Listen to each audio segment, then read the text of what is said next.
পর্যটকদের কাছে জনপ্রিয় গন্তব্য প্রবাল দ্বীপ সেন্ট মার্টিনের উদ্দেশ্যে যাত্রা করেছে ৩টি জাহাজ।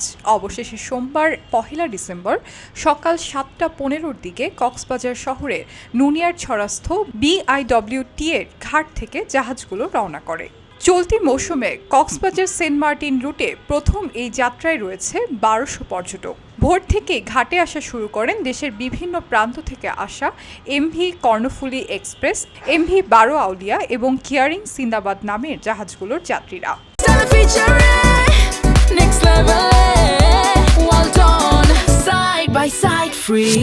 ক্রয়কৃত টিকিট প্রদর্শন করে জাহাজের আসন গ্রহণ করার আগে প্রত্যেক যাত্রীর হাতে প্রশাসনের পক্ষ থেকে উপহার স্বরূপ তুলে দেওয়া হয় পরিবেশ বান্ধব পানির বোতল। ঢাকা থেকে আসা পর্যটক অরূপ হোসেন বলেন, প্রথমবারের মতো সেন্ট মার্টিন যাচ্ছি, সত্যি খুব রোমাঞ্চকর লাগছে এই ভ্রমণ। প্রশাসনের তৎপরতাও প্রশংসনীয়, আশা করছি সময়গুলো ভালো কাটবে।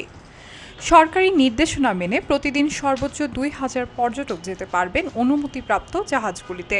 পরবর্তী ২ মাস অর্থাৎ ৩১ জানুয়ারি পর্যন্ত থাকছে দ্বীপের রাত্রি যাপনের সুযোগ। যাত্রার ক্ষেত্রে পর্যটকদের বাংলাদেশ ট্যুরিজম বোর্ডের স্বীকৃত অনলাইন প্ল্যাটফর্ম থেকে টিকিট সংগ্রহ করতে হবে। প্রতিটি টিকিটে ট্রাভেল পাস এবং QR কোড থাকবে। QR কোড ছাড়া টিকিট নকল হিসাবে গণ্য হবে।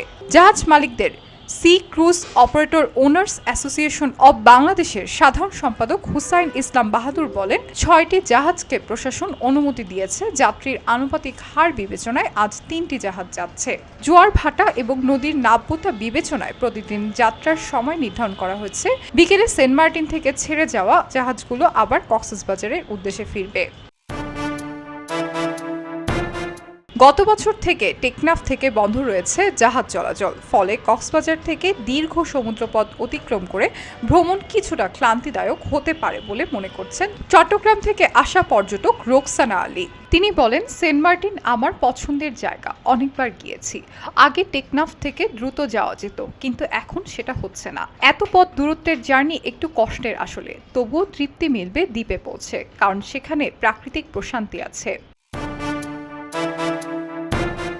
ঘাটে প্রবেশের সময় তল্লাশির পাশাপাশি পর্যটকদের নিরাপত্তায় ট্যুরিস্ট পুলিশের সদস্যরা নিয়োজিত আছেন। পুলিশের বিশেষায়িত এই ইউনিটে কক্সবাজার রিজিয়নের প্রধান অতিরিক্ত DIG আপেল মাহমুদ বলেন, সবাইকে ডিসিপ্লিন ওয়ে, নিয়মতান্ত্রিকভাবে যেটা করা উচিত না সেটাই হচ্ছে এখানে, এবং everybody is doing that and all are happy. আর ইন অ্যাসপেক্ট অফ সিকিউরিটির দিক থেকে আমরা যেটা দেখছি, আপনারা তো দেখতে পাচ্ছেন, আমরা পুলিশ এই জায়গাটাতে খুবই স্ট্রং।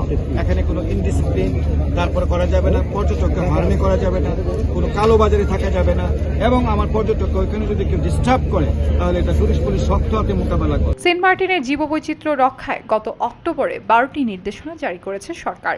দ্বীপের পরিবেশ রক্ষায় রাতের বেলা সৈকতে আলো জ্বালানো, উচ্চ শব্দে অনুষ্ঠান, বারবিকিউ পার্টি, কেয়া বনে প্রবেশ, কেয়া ফল সংগ্রহ এবং ক্রয় বিক্রয় এবং সামুদ্রিক কাছিম, পাখি, প্রবাল, রাজকাঁকড়া এবং অন্যান্য জীববৈচিত্র্যের ক্ষতি পুরোপুরি নিষিদ্ধ। সৈকতে মোটর সাইকেল, সি বাইক সহ মোটরযান চলাচল বন্ধ এবং নিষিদ্ধ পলিথিন ও একবার ব্যবহার্য প্লাস্টিক ব্যবহারও নিরুৎসাহিত করা হয়েছে। BIWT এর ঘাটে প্রথমে যাত্রার প্রারম্ভে প্রদর্শনে এসে জেলা প্রশাসক আব্দুল মান্নান সাংবাদিকদের বলেন, নির্দেশনাগুলো বাস্তবায়নে জেলা প্রশাসন বদ্ধপরিকর। এক্ষেত্রে অবশ্যই পর্যটন এবং সংশ্লিষ্টদের সহযোগিতা কাম্য। গত 1 নভেম্বর পর্যটকদের জন্য সেন্ট মার্টিন উন্মুক্ত করা হয়, তবে নভেম্বর মাসে সেখানে রাত্রি যাপনের ওপর বিধিনিষেধ আরোপ করা হয়। রাতে থাকার সুযোগ না থাকায় সেন্ট মার্টিনগামী আগ্রহী পর্যটক কম ছিল এবং সে কারণে কক্সবাজার থেকে গেল নভেম্বর মাসে কোনো জাহাজ সেন্ট মার্টিনে যায়নি। খবরের কাগজ, নিখাদ, নির্ভীক, নিরপেক্ষ।